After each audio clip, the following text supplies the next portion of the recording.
Ya, konten materi kita kaitannya dengan khitbah. Ini kurang lebih ini ya. Ada wanita yang boleh dikhitbah, dipinang siapa aja.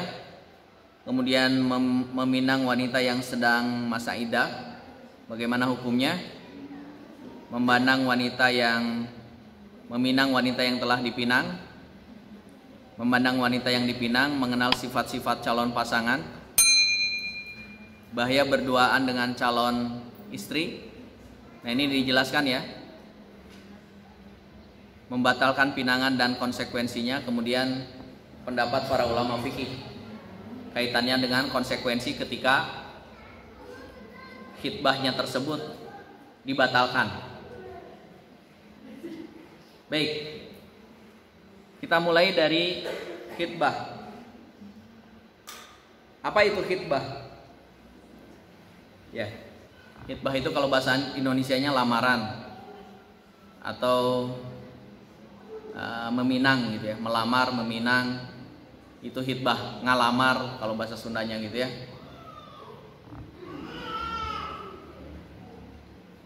Ya, jadi khitbah ini mengikat gitu ya. Kalau secara bahasanya itu adalah mengikat. Jadi mengikat. Jadi khitbah itu booking, nyirian gitu ya. Itu khitbah. Ya. Dengan tujuan untuk masuk ke tahap selanjutnya, yaitu menikah. Gitu. Jadi melamar ini adalah diantara yang disyariatkan Islam sebagai pendahuluan sebelum menikah. Itu namanya khitbah. Jadi kalau ketika ditanya apakah ketika sudah khitbah sudah sah menjadi suami istri, jawabannya sudah jelas, belum ya. Karena baru khitbah. Gitu.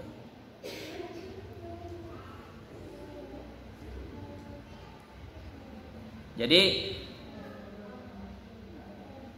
khitbah ini disyariatkan dalam Islam sebelum menikah agar tujuannya apa? Agar mengenal terlebih dahulu sesuai fakta dan data yang jelas. Ini ya. Ini yang harus kita pahami. Jadi khitbah ini hanya pendahuluan saja sebelum masuk ke jenjang pernikahan. Ini yang dimaksud dengan khitbah dalam Islam. Tujuannya apa? Tujuannya jadi antara khitbah menuju ke jenjang pernikahan ya, supaya tadi mengenal. Makanya di dalam Islam antara khitbah ke nikah itu jangan terlalu lama. Gitu. Kalau bisa segera disegerakan. Kenapa? Lagi-lagi tadi godaannya, fitnahnya itu sangat luar biasa. Jadi jangankan yang belum proses khitbah, yang sudah khitbah saja godaannya itu sangat luar biasa. Maka ketika sudah masuk proses khitbah, sudah ada yang ngelamar, maka segera tentukan hari pernikahannya. Nah, ini yang dimaksud dengan khitbah. Kemudian yang selanjutnya, wanita yang boleh dikhitbah atau dipinang. Ya. Jadi siapa saja sebenarnya itu dipersilahkan. Ya, tidak ada penghalang. Jadi hanya dua di sini yang boleh dikhitbah. Syaratnya hanya dua. Yang pertama adalah tidak ada penghalang syariat apapun yang menjadi penyebab tidak boleh dilamar. Misalkan karena misalkan mahram gitu ya. Nanti kita akan berbicara tentang mahram. Ya. Mahram itu baik mahramnya secara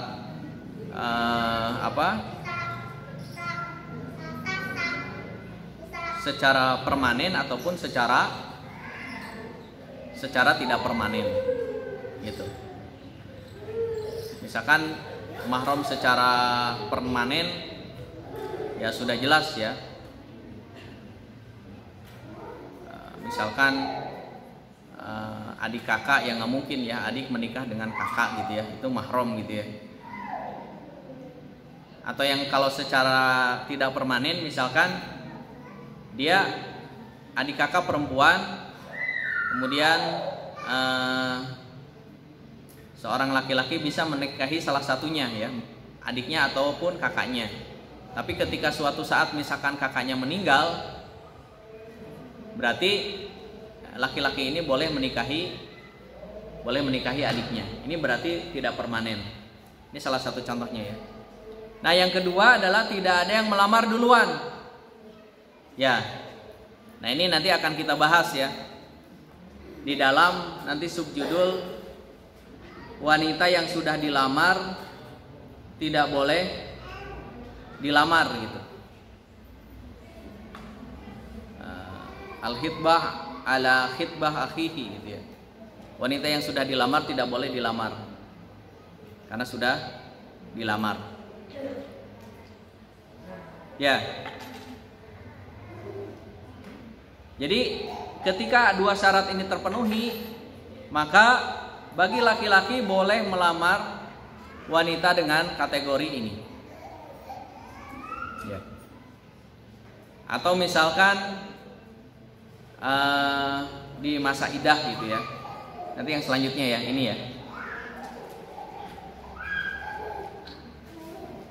Ya. Yang kedua ini masa idah. Idah itu apa sih? Jadi idah itu jeda seorang istri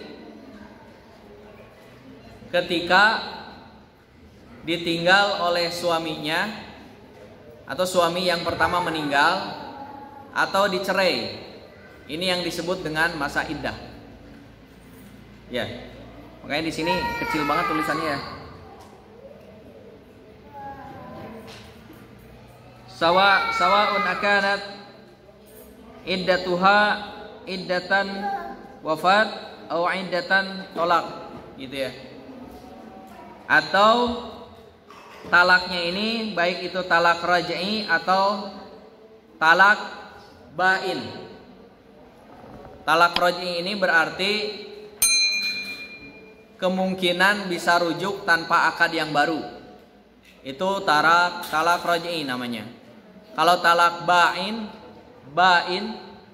pakai hamzah, ini bisa rujuk, ada kemungkinan rujuk, tetapi harus dengan akad yang baru. Jadi tidak boleh di masa iddah seorang wanita menerima lamaran, ataupun seorang laki-laki melamar seorang wanita di saat masa iddah.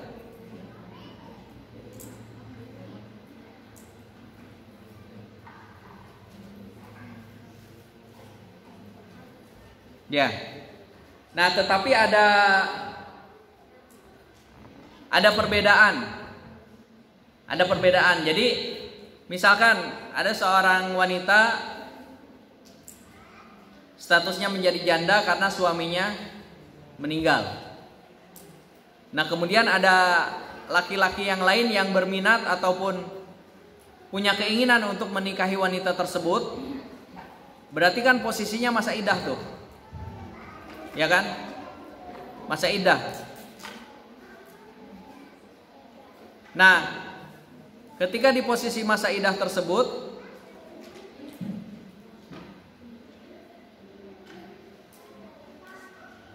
misalkan salah sakuru, ya, maka keinginannya itu tidak boleh diungkapkan secara tasrih, secara sharih, secara terang benderang. Jadi boleh diungkapkan hanya dalam bentuk kiasan.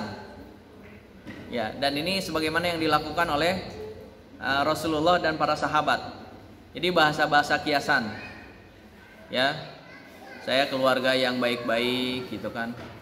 Melihat Anda dari keluarga yang baik-baik juga gitu. Jadi tidak ada redaksi yang jelas yang menunjukkan bahwa dia ingin atau laki-laki tersebut ingin menikahi wanita yang baru saja ditinggal oleh suaminya.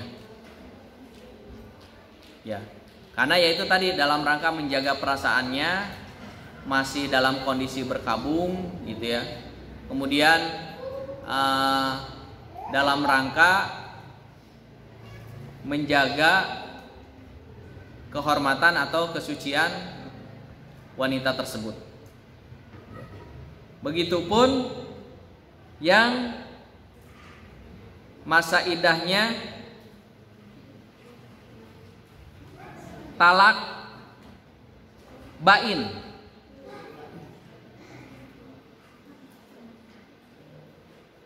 Ya. Sama gitu. Ini juga. Jadi ketika masa iddah talak bain juga sama. Jadi ketika punya rencana ya ataupun punya keinginan seorang laki-laki menikahi perempuan yang sudah ditalak bain, itu boleh diungkapkan tapi tidak boleh dengan cara yang terang benderang. Jadi ta'rid, boleh itu dalam bahasa fikihnya ta'rid, dengan bahasa ta'rid, bahasa kiasan. Tidak bahasa tasrih, terang benderang atau terus terang. Dengan redaksi-redaksi yang jelas gitu. Nah ini meminang wanita saat iddah. Berarti secara umum kesimpulannya tidak boleh seorang laki-laki meminang perempuan di masa iddah. Kalau sudah selesai masa iddahnya, salah sakuru misalkan ya 3 kali suci berarti kurang lebih 3 bulan, itu maka setelah itu boleh seorang laki-laki meminang seorang perempuan, atau seorang perempuan boleh menerima pinangan seorang laki-laki. Nah ini yang kedua. Yang pertama tadi siapa saja yang boleh dipinang, yang kedua adalah meminang di masa iddah. Kemudian yang ketiga saya percepat, meminang wanita yang dipinang.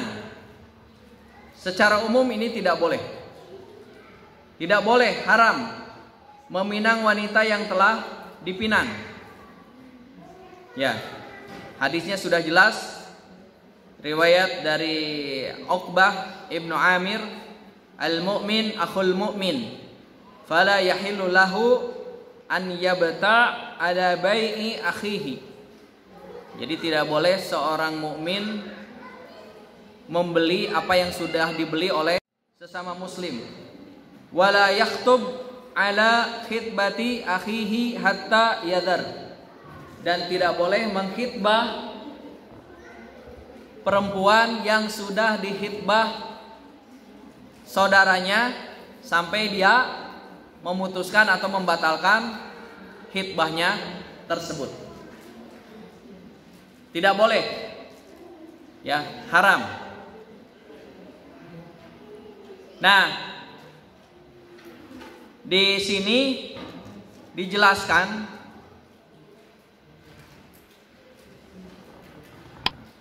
kalau ada yang sudah datang melamar tetapi perempuannya belum menjawab iya atau tidak, itu boleh, masih boleh. Ya. Misalkan ada yang datang melamar bawa kendaraan apa merek mobilnya gitu ya. Merek mobil A gitu ya. Datang baik-baik ketemu dengan orang tua, kemudian menyampaikan niatnya, saya ingin melamar putri bapak dan ibu. Kemudian orang tuanya belum menjawab karena yaitu kumaha si neng gitu kan biasanya kan. Kumaha si neng mau nerima atau tidak. Nah si nengnya ini ternyata belum menjawab juga, belum menjawab iya atau tidak. Ya. Walaupun ada kaidah as-sukut alamatur ridha gitu ya. Perempuan itu diam itu berarti tanda setuju. Tapi diamnya apakah manyun atau tersenyum? Nah itu beda. Gitu ya. Datang lagi gitu.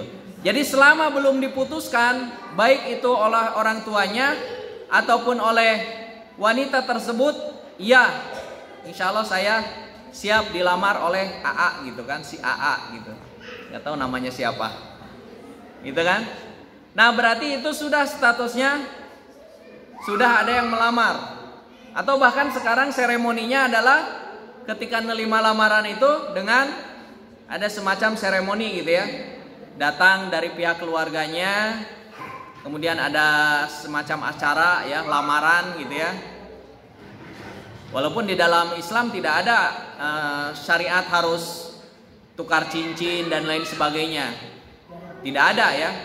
Itu hanya mubah saja, itu hanya boleh saja.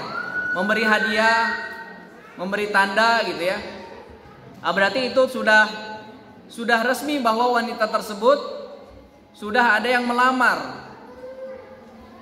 Maka tidak boleh gitu. Sampai lamaran itu batal gitu.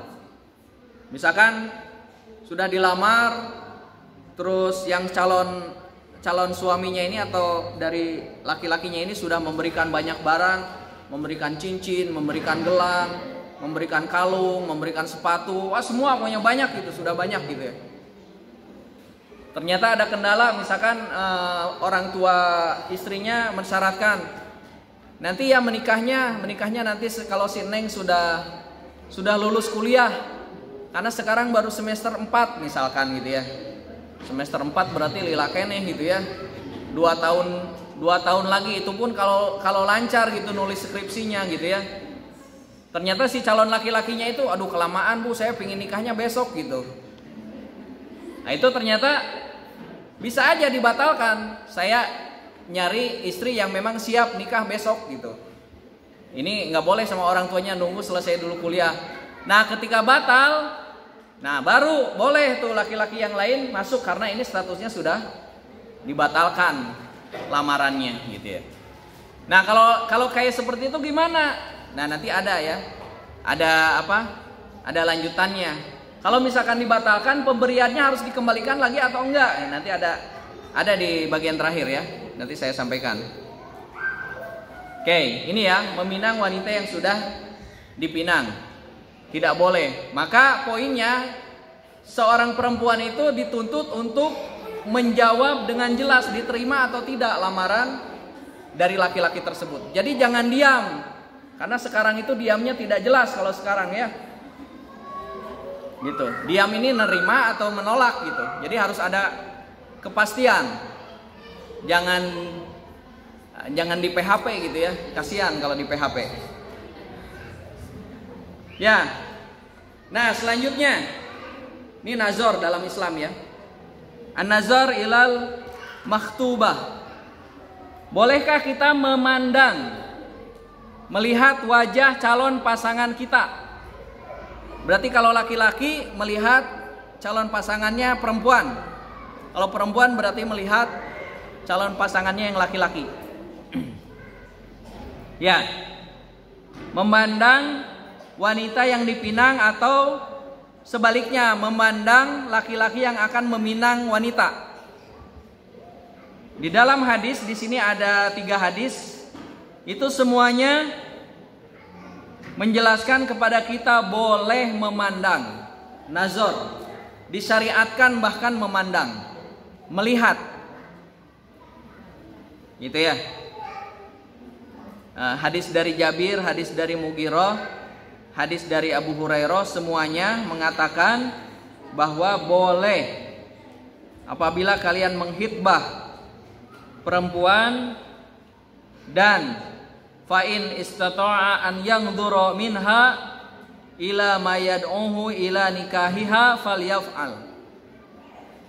Jadi boleh kita memandang, melihat gitu ya, calon istri saya gelis atau tidak gitu ya, hidungnya mancung atau kurang mancung gitu ya, pakai kacamata atau tidak gitu ya. Itu boleh ya. Boleh memandang. Jadi ini status memandangnya adalah halal, boleh. Begitupun hadis Mughirah. Ya, hadis Mughirah bahkan diperintahkan oleh Rasulullah. Jadi ada seorang sahabat yang sudah melamar seorang perempuan. Maka Rasulullah bertanya kepada sahabat ini. Ya.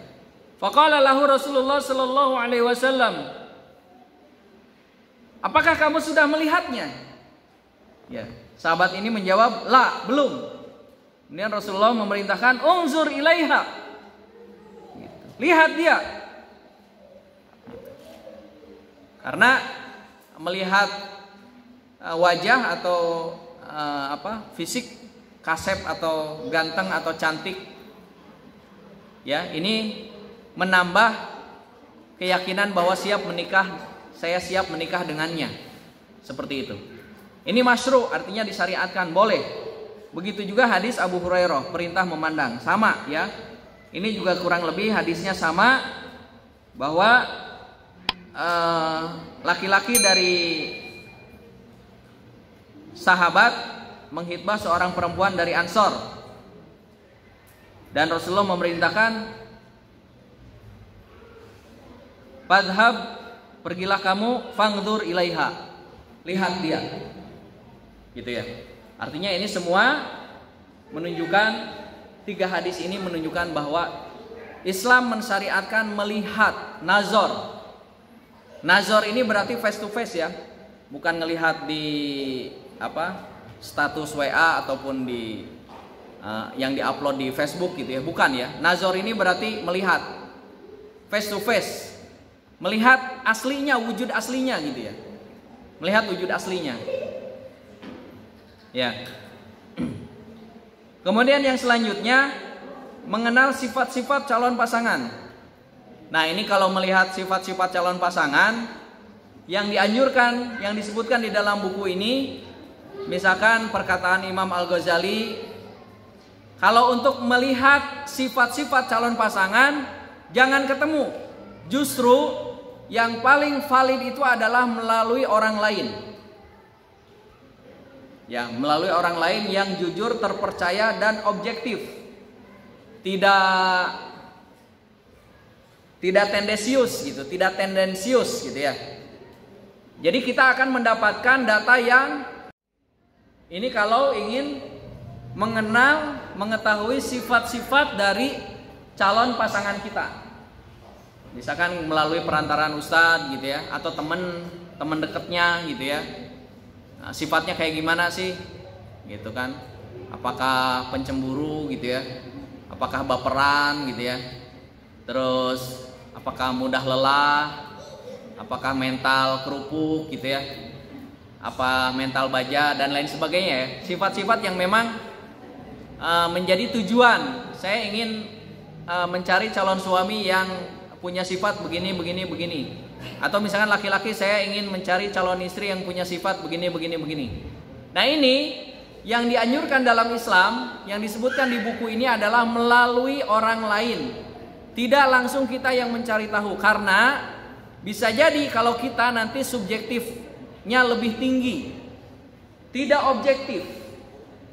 Tapi kalau tadi melalui misalkan yang kita percaya, melalui guru kita, melalui ustadz kita, melalui teman, melalui orang tua kita, atau melalui sahabat, siapapun yang kita percaya, kredibilitasnya dia jujur, dia akan objektif, itu bisa dilakukan untuk mengenal sifat-sifat pasangan kita, supaya tadi kita sudah mengenal. Dan ini adalah cara yang dilakukan oleh Islam. Jadi yang dimaksud ta'aruf dalam Islam itu seperti itu. Bukan ta'aruf dalam Islam itu pacaran 7 tahun, 15 tahun gitu kan. Kenapa? Karena itu bohong semua gitu. Di depan pura-pura baik dan lain sebagainya. Itu bukan sifat yang sebenarnya. Bisa jadi ya. Bisa jadi seorang wanita dibohongi oleh seorang laki-laki di masa pacaran 5 tahun, 7 tahun. Itu yang bagus-bagusnya saja, tidak sesuai dengan aslinya. Bisa jadi seperti itu. Ataupun laki-laki yang pacaran dengan seorang perempuan itu dibohongi oleh perempuannya, seakan-akan perempuannya menampilkan yang baik-baik, padahal yang buruk-buruknya tidak tahu. Itu bisa jadi seperti itu, dan itu tidak boleh dalam Islam gitu ya. Nanti masuk ke pembahasan selanjutnya. Tidak boleh. Makanya dalam Islam itu pacaran haram, tidak boleh. Ya. Nah, ini yang saya sebutkan. Tidak boleh berdua-duaan, ya, walaupun statusnya sudah hitbah, nggak boleh. Ya, jadi seorang orang tua, kita misalkan sebagai orang tua, anak kita yang perempuan ada yang sudah menghitbah, kemudian calon suaminya datang ke rumah, Ibu pamit ya, mau diajak nonton, mau diajak makan. Itu tidak boleh. Walaupun statusnya sudah resmi bahwa anak perempuannya sudah dihitbah, sudah dilamar oleh laki-laki tersebut. Tidak boleh. Ini dalam Islam. Bahaya. Haram berduaan khalwat meskipun sudah dihitbah. Karena kalau berduaan, hadis dari Jabir, yang ketiganya itu adalah setan. Ya. Kalaupun misalkan pingin ngobrol berdua, harus ditemani, kecuali gitu ya. Hadis Amir. Ditemani oleh mahramnya. Jadi bertiga, nggak boleh berdua. Misalkan di rumahnya, datang gitu ya, ke rumahnya, harus ada mahramnya. Bisa kakaknya, bisa ibunya, bisa bapaknya ikut di situ. Jadi di situ bertiga, tidak berdua di tempat itu. Itu yang diizinkan dalam Islam, yang dibolehkan dalam Islam. Ini yang statusnya sudah khitbah saja nggak boleh pacaran gitu, nggak boleh berdua-duaan. Apalagi yang kita lihat sekarang, statusnya belum jelas, khitbah enggak gitu ya, tapi kemana-mana sudah berdua. Ya, ini ya, tidak boleh. Saya ulangi lagi, ini tidak boleh. Hadisnya sudah jelas, hadis sahih. Man kana yu'minu billah wal yaumil akhir. Lihat, ini kaitannya dengan keimanan ya.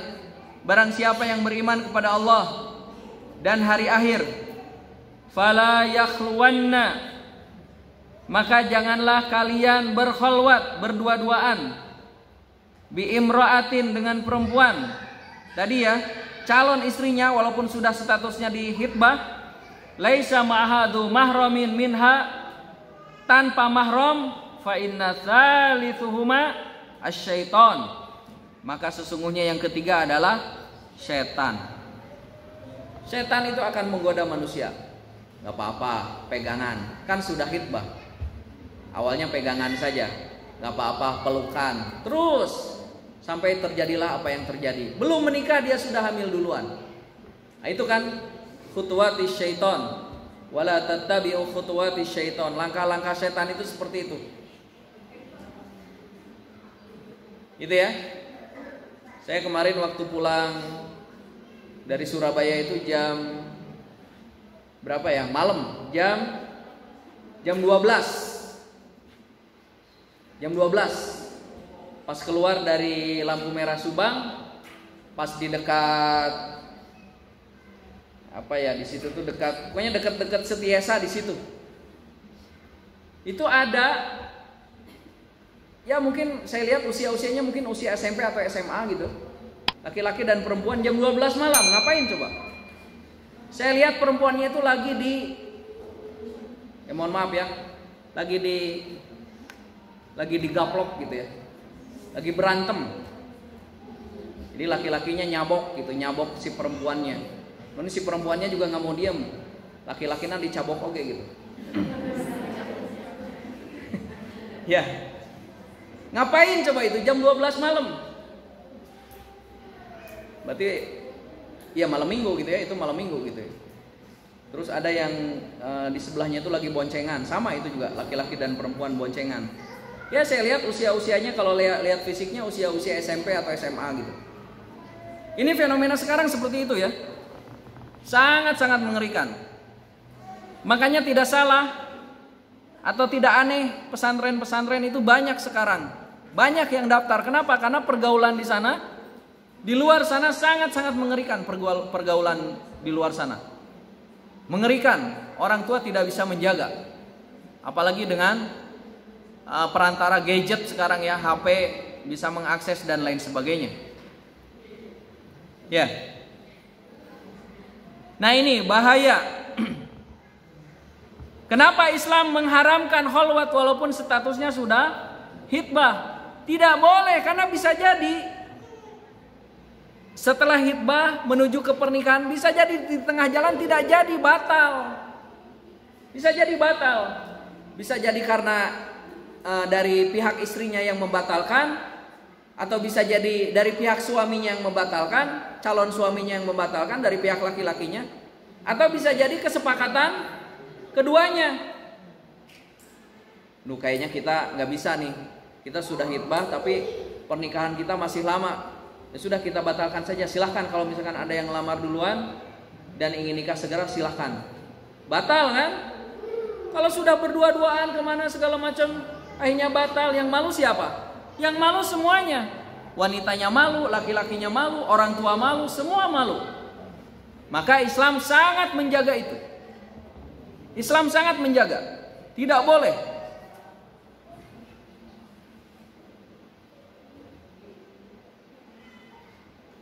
Ya, jadi Islam itu hanya membolehkan memandang nazar tadi, bukan berkhalwat, bukan berdua-duaan. Ya. Kemudian yang selanjutnya, kenapa Islam memandang boleh? Atau misalkan, Ustadz saya mah nggak usah melihat, nanti ajalah setelah akad selesai malam pertama saya baru melihat. Ya, istri saya seperti apa wajahnya gitu, atau suami saya seperti apa wajahnya, nggak apa-apa. Ya kalau secara fikih itu boleh-boleh saja, tetapi tidak dianjurkan. Yang dianjurkan dalam fikih itu melihat. Boleh ya melihat. Jadi saat melamar, saat lamaran atau sebelum lamaran itu boleh melihat calon suaminya wajahnya seperti apa, atau calon istrinya wajahnya. Nah ini di dalam fikih dijelaskan bahwa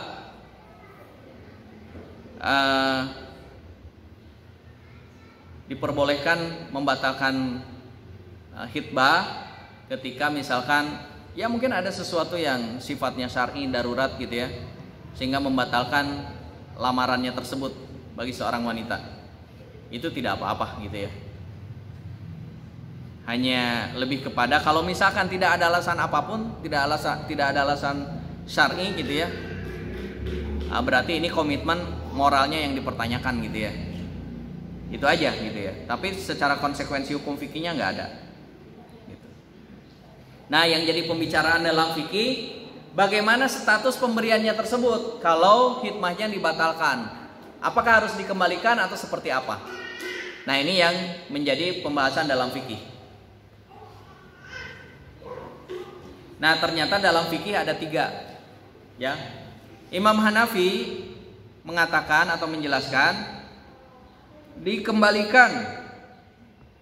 Jadi misalkan ketika hitbah laki-lakinya ini memberikan cincin, kalung, gelang, kemudian ada baju, ada sepatu, ada barang-barang yang lain gitu, ada makanan juga misalkan.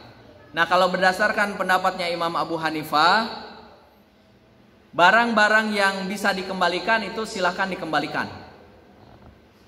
Tapi kalau barang-barang yang sudah berubah, misalkan sepatunya sudah dipakai gitu ya, bajunya sudah dipakai, makanan sudah habis gitu ya, atau uangnya sudah dibelanjakan, yang memungkinkan dikembalikan. Itu pendapatnya Imam Abu Hanifah. Kalau Imam Malik ini melihat yang membatalkan hitbahnya siapa? Kalau yang membatalkan hitbahnya laki-laki, berarti itu tidak ada kewajiban untuk mengembalikan perempuan tersebut. Karena yang membatalkan adalah laki-laki. Laki-laki kan yang memberi. Kalau yang membatalkannya laki-laki, itu tidak ada kewajiban untuk perempuan tersebut mengembalikan. Tapi kalau yang membatalkannya perempuannya, maka semua pemberian dari laki-laki tersebut harus dikembalikan. Baik itu berupa barang ataupun qimah. Qimah itu konversi. Misalkan ngasih baju, bajunya udah dipakai, nggak mungkin. Dikonversi aja, kira-kira harga baju tersebut berapa. Makanan, misalkan konversi aja makanan yang diberikan harganya berapa. Jadi barang yang bisa dikembalikan, sisanya yang sudah terpakai diganti dengan uang. Nih saya kembalikan. Gitu. Itu kalau menurut pendapatnya Imam Malik. Kalau pendapatnya Imam Syafi'i ini sebenarnya hampir sama dengan Imam Abu Hanifah. Tapi kalau Imam Syafi'i dikembalikan semuanya, baik dalam berupa barang ataupun konversi qimah. dihargai, misalkan bajunya, sepatu, barang, makanan, seharga 5 juta gitu. Nih 5 juta saya kembalikan. Ini cincin saya kembalikan. Ini gelang saya kembalikan. Ini kunci motor saya kembalikan, kuncinya aja gitu ya. Motornya nggak dikembalikan.